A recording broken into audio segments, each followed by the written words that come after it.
Hi everyone, welcome. So indeed, I'm going to take a bird's and a pig's eye view on mobile games. Let's see how that goes. Basically what that means is I'm going to do a little bit of a macro view and a little bit of a micro view, and then go through some random Rovio stuff after that. So let's take first the macro view. It's a little bit ambitious, as you can see. Let's see how this goes. Last year, 31% of Earth's population was on smartphones. That's 2.3 billion smartphone users. They spent 900 billion hours in apps during the year, and that's over an hour per day per user on smartphone apps. They used, on average, across this pool, they used $19 on apps, of which 16 was used on mobile games. Now, who here has been in mobile games for over 5 years? Who's been in mobile games for over 10 years? Imagine those figures 10 years ago.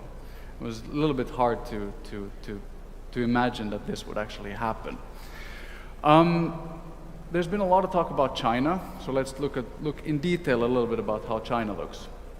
This is it. The growth rate is quite staggering, and the ARPU is equally so. Back in 2014, China represented 14% of the mobile games business. Now, in 2016, only 2 years later, it represented to 27% of the mobile games market. That's pretty stellar. If we look in the rear view mirror, this is what it looks like. This is, by the way, the top 5. It's not really countries, because Western EU is not a country, at least if you ask me. But the top 5 areas represent 75% of the market in 2016. What we also can see is that the overall growth is actually assumed to slow down quite considerably from this point on. Compared to the previous slides, CAGR of 12.5%, we were growing at a north of 20% still over the past few years, i.e. the market is now maturing quite fast. A note is also that next year, China is going to likely be a bigger single market than Western EU and USA put together. That's the level of what's going on in China.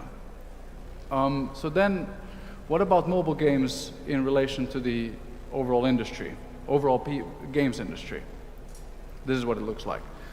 Last year, mobile games took the #1 position in terms of the games industry. Probably not news to many in the room, but this is now the case.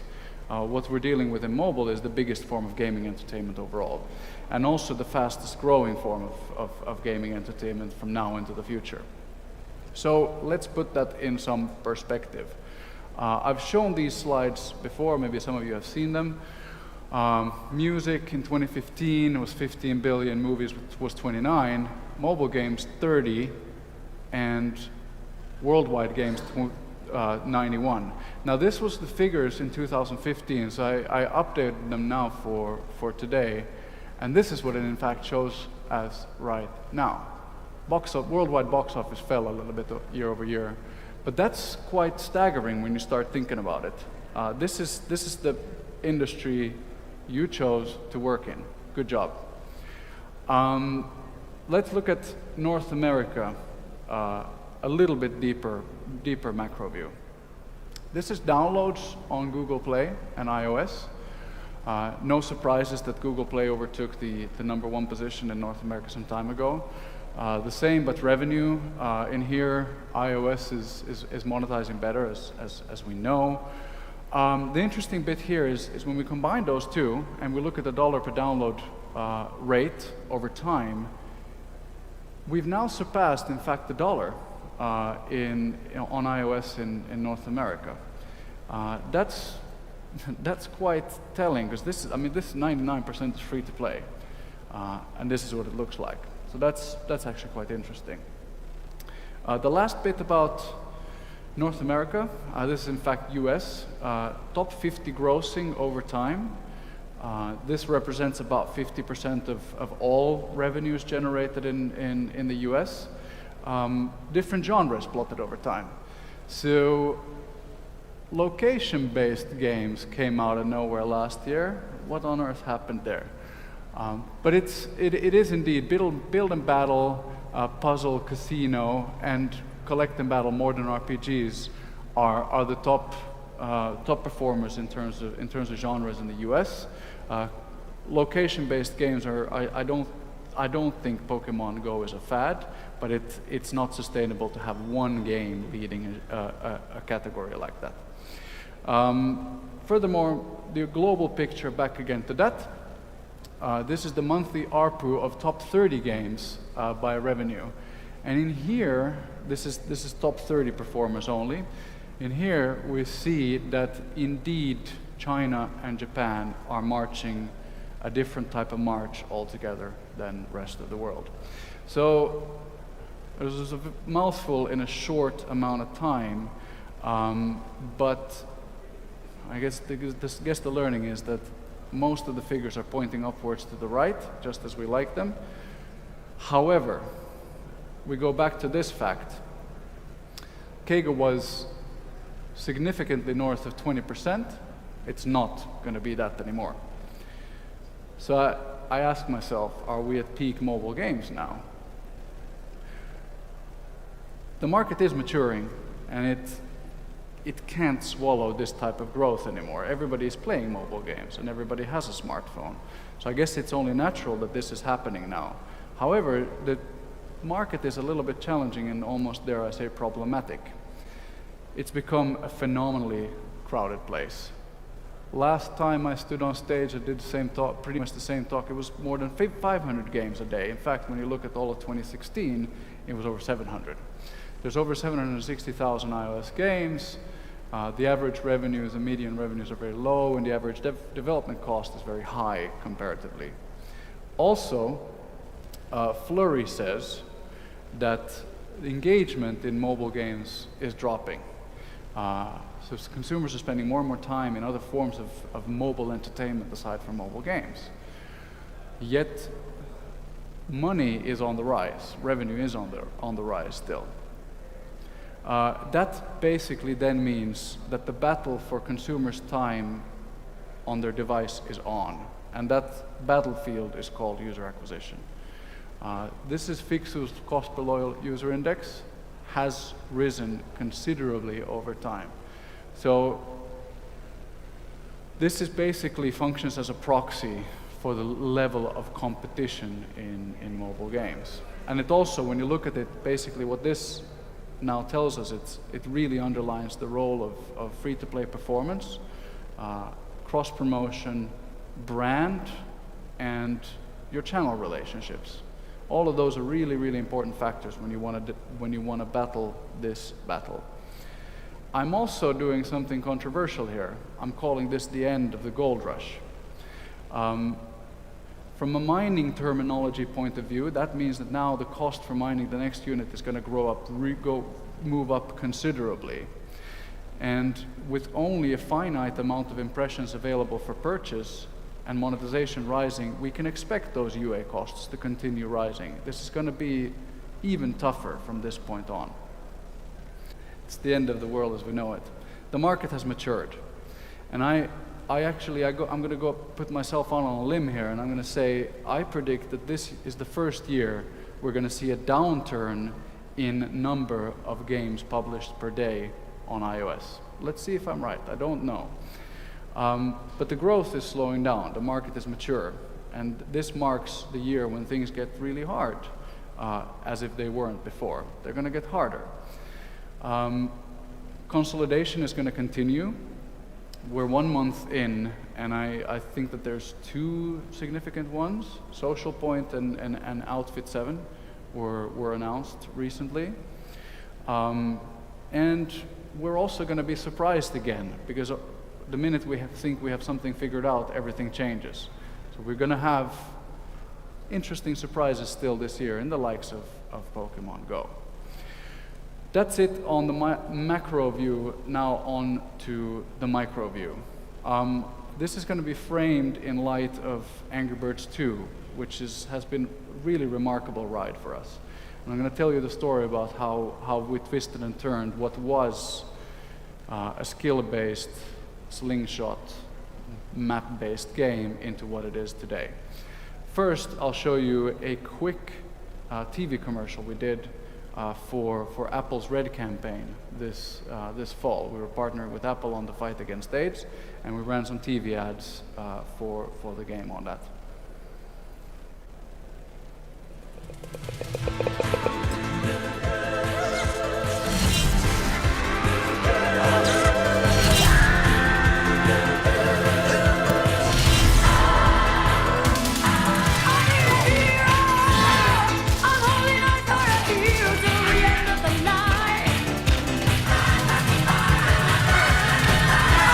Be a hero with games for Red.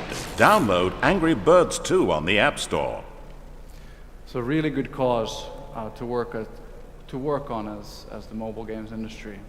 Now, first up, this is the story told in commercial terms. This is net IAP revenue plotted over time since the launch of AB2 in July 2015. As you can see, it has risen quite considerably over that period of time, and it resulted in the game in September being number 25. I think it peaked at number 23 grossing. It's in the 30s, 40s now. I also, mentally, I take away all the casino apps on top of it, and I get to number 17 in this picture, which is even better. Generally, this type of rise in revenue that you saw, it can be done through audience or monetization increase. In this case, it's the latter, and I'm going to go into some level of detail and talk about how that's happened. This is not to say that we don't do UA, we do, but this is really a story about the changing game. So now I've plotted also DAU, average DAU over those weeks, over time, and you see the holidays 2016 peak there. It was a very nice moment to surpass our initial revenue spike in the beginning there in the mid 2016s. So how does this happen? First up, here's the in-game gem shop. This is in a concrete way showcasing how money flows into the game and how gems are being generated in the game. And this one is fairly highly optimized. It does take into consideration some user behavior, and naturally we also, on top of this, we give gems for free, both in as a result of watching videos and also just in general in the economy. Note, I think this is the best place to in general affect RPPU. That's really from solid shop optimization. But let's dive a little bit deeper.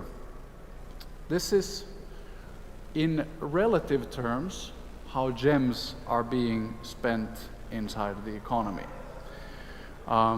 This is, in fact, then that is the outflows of gems in relative terms. This is a much more important measure than what we had previously.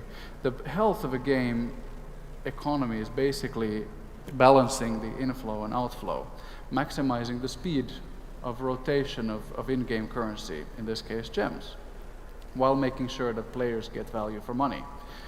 The areas in here of spending are basically fourfold, and they flow into all of the individual three areas: Saga Map, Arena, and Daily Challenges. Players spend on buying more lives, buying a one-off boost, upgrading bird power, watching an ad to get some goodies. As you can see, there are several fundamental shifts in the game economy since beginning of May, and this is not since the beginning of the game, this is only since mid last year. These shifts start with Arena win streak. What happened there is we give rewards based on how many times in a row you win inside of the arena. That caused the arena spend to shift from 17 to 40%, and these are largely power-ups and one more times when the user has almost made it. Fast forward, this was a remarkable moment when we introduced hats for the birds, really important. The bird hats, they give a boost to the score multiplier. And they can't be bought with hard currency, only with currency that you win, when you win the daily challenge or the arena tournament. The cause in shift in daily challenges jumping up with hats was the players found daily challenges simply to be a better place to get those hats than other places. So that caused that shift. Then the King Pig Panic. That's a really remarkable shift again. That's basically a second daily challenge, which is much harder for better rewards and has caused daily challenge spend to increase 10%. And lastly, the remarkably huge shift again is Tower of Fortune. That's a gacha in an elevator format. It's really a fun little system we built into Angry Birds 2, which caused the gem spend patterns to change again. Now, this picture doesn't tell so much then about the overall gem spend consumption other than in relative terms. Let's take a look at the absolute numbers. So this is the absolute number of gems being used in the game and how that has shifted over time. The interesting bit here is that in absolute terms, we have a similar amount spent in each individual area up until the Tower of Fortune. The overall has increased a lot. And again, that can be achieved through increase in DAU, but as I already showed, that's not the case. So this is now plotting DAU on top of it. So DAU is not explaining that. It's the game economy, it's value for money that is explaining that shift in economy. All of those shifts then, as you can see, has led to a massive increase in gem spent within the economy, exactly as we had hoped it to. These two can easily be related to each other, i.e. we can get from this to a gems spent per DAU, and that's actually quite a meaningful metric for measuring a game's health. That's what that looks like. Gems spent per DAU grew from 5 to all the way it peaked at somewhere 37 or whatever that was at the very end of last year. And that's a really, really remarkable growth. You can go further and analyze this to even more detail, to an average price per gem spent, or average price per gems in circulation, and average time for gem in circulation, and you get to really interesting metrics for looking at the game's economy. Effectively, we've turned a saga map-based skill game into a competitive free-to-play game with a much more balanced economy. What you'd come to expect is that, I think all of us know the figure of ARPDAU. What you'd expect is the ARPDAU to follow quite closely the GSP DAU. Remarkable name for a metric, but you'd expect that to follow quite clearly, and it does. So this is our net IAP ARPDAU in the US. It's somewhere between 15 and 20 cents now, and it does follow quite clearly the behavior of gem spent in the game as well. Naturally, they're interrelated, and that's only the ARPDAU. So what next? We really twisted and turned a slingshot game here and turned it into something quite different than what it originally was. Well, next up, which is, I think this is our next update, we're changing the very core foundation, the very vision of the game. It used to be, or it still is like that, the main screen, but now we're going to put birds in the main focus and make this very much something resembling a character-based progression RPG type philosophy rather than what it was before. So again, a mouthful, but there are some learnings. There's a method to the madness. What did we learn? So you can turn around a game if you keep player value at heart, and the outcome of that is revenue. there's some really, really good measures. Much better to, even from an eagle's eye point of view, look at the game's health than ARPDAO or any other monetization metrics. Taking one step deeper into what's going on in the game is basically what I showed here. Naturally, when you work in a games team, you go much deeper than all of this. But this is actually interesting to take a look from an eagle's eye perspective, also what's going on in the game. And changing the vision of a game is really scary, but it's also exhilarating at the same time. And above all, it's a marathon, it's not a sprint. This is really important. And this directly pulls back to the macro view. Everything is getting much more challenging, and it's going to continue going that way. So we are operating now in a marathon industry. Devil is in the details, sweat the details, run the marathon. This is the only way to survive in mobile games now. Then just some bit about Rovio games. That's how I usually dress in the office. Some bit and bobs about where we are at the moment. I'm going to start with a short collection trailer of some of our latest games.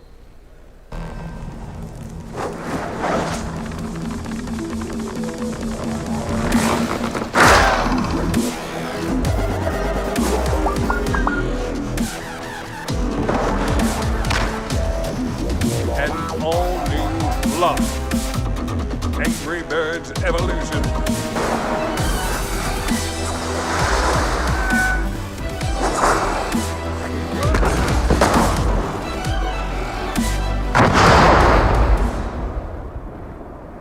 Beak, wing, tail, ribs, giblets.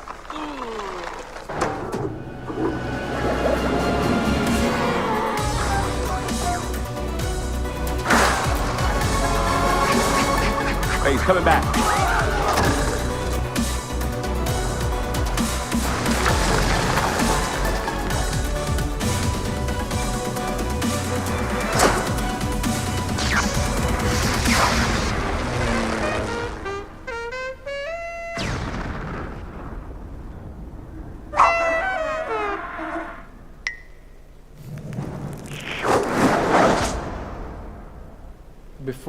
Before taking some questions, just a word of where we are at the moment.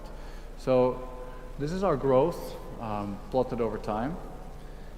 This was our target for last year, so we didn't set ourselves impossible targets. That was the ambition level for last year, and this is what last year turned out to be for Rovio Games. So we're super happy about where we are at the moment, and so happy that we decided to open up a studio in London. This is from our announcement week in London during PG Connects and MGF. And if anybody in the room is interested in taking on the challenge of creating mobile native MMOs in a Rovio studio, hit me up. That's the vision and that's the mission of our London studio. Join us. We have bacon. Thank you. So thank you very much for the presentation. I love presentations with graphs. It's sort of great. On the gem spending graph, there's a lot of spikes in there. It looks like there's a weekly harmonic, and I'm guessing that sort of weekend spend is where people are spending more gems. Considering that they do spend the weekends, do you do any promotions or special events to encourage people to spend more or buy more during the weekends? So we do have a number of fairly intelligent offers in the place, and there are certainly changes in those during the weekdays as well. But you do see, just in general, when people have more time to do leisure activities, that affects their behavior within the game also, as well as outside of the game. We have seen that before the Tower of Fortune, the hats, the DAU and the ERP DAU start to decrease. Then you launch Tower of Fortune and all these features. Are you waiting for this decrease to launch these new features, or? So we do timely UA, of course, also with the release of new features. If we know that we have something coming up which is really of magnitude, we might be pulling back a little bit on UA before that. Not to say that we don't do sustained across, we do, but we might do a little bit of a bigger bang. Plus, with the channel relationships we have in place, oftentimes those updates can be featured with the challenge, which also you see a spike in DAU as a result. And lastly, over the end of last year, we are increasing UA spend on Angry Birds 2. We didn't in fact do any UA on AB2 for the first 5 or 6 months in 2016. Only after that we were at a level where we could restart our UA machinery on it. Okay. So thank you very much. Thank you.